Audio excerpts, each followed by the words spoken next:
Hi, my name is Doig. When I was 19, my parents took me and my brother and sister to India for the first time. We tried to fly into Delhi. It was December 1998, and it was actually so smoggy in Delhi that the plane was diverted to Mumbai. So my first experience of India was getting ferried out of Mumbai airport and then into a taxi and then into a hotel and waking up the next morning and staring out the window at what I thought was an amazing game of soccer unfolding on the beach. And then I realized there was no ball and no goals, and it was just people commuting to work on the beach, and just the busyness of it was amazing. And so we went to Delhi. It was very smoggy there, but we saw the Sikh temples, we saw the Hindi temples, we went to the Taj Mahal. We had incredible times, and then went down to Goa, went to Hampi, went to Bangalore, caught the train across to Chennai.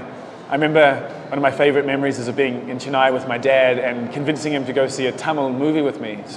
And my dad and I did not speak any Tamil, but we sat through this 3.5-hour amazing love story, romance musical, where people, shouting and throwing things, and very much more engaged than people are in New Zealand. I was lucky enough to come back to India in 2016 for a conference in Bangalore. At Srishti Institute in Yelahanka, Newtown, and I fell in love with Yelahanka and with Bangalore.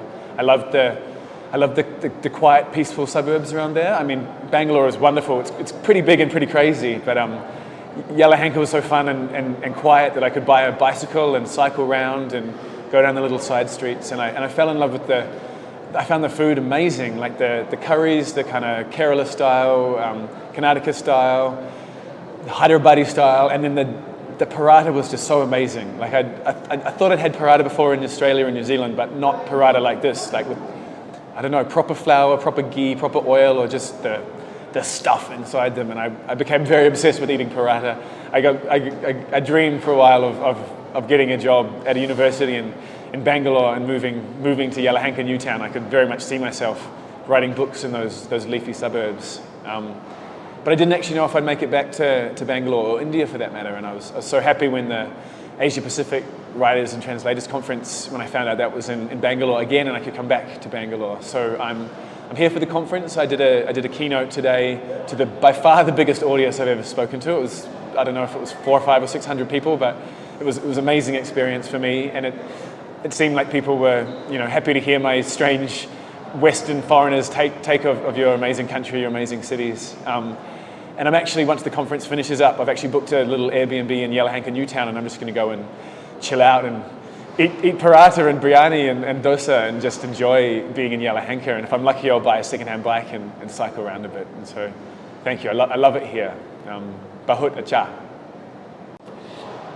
Hey, the first time I came to Bangalore was in 2016. I went to a conference in Yelahanka, Newtown, and I loved it. I loved the architecture, I loved the people, and most of all, I loved the food, the paratha, the onion paratha, cauliflower paratha, gobi paratha, all the paratha.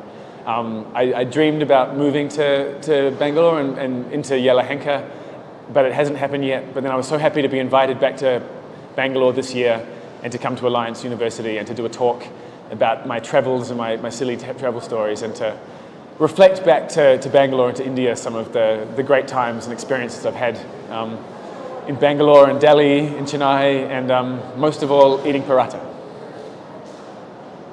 So if I look a little bit tired, it's because I just did a 1-hour keynote at the Alliance University called Cities I Used to Visit, which was an A, B, C, D, E, F, G, H, I, J, all the way to Z story of cities around the world that I've spent time in, sometimes weeks or months or years, sometimes just hours, across the alphabet. And so I talked about D for Delhi, Y for Yelahanka, and told some stories about my time in Delhi and my time in Yelahanka. Talked about tourism, talked about climate change, and hopefully gave the Indian students a sense about the crazy wild world that's out there, and also what silly Westerners think of India.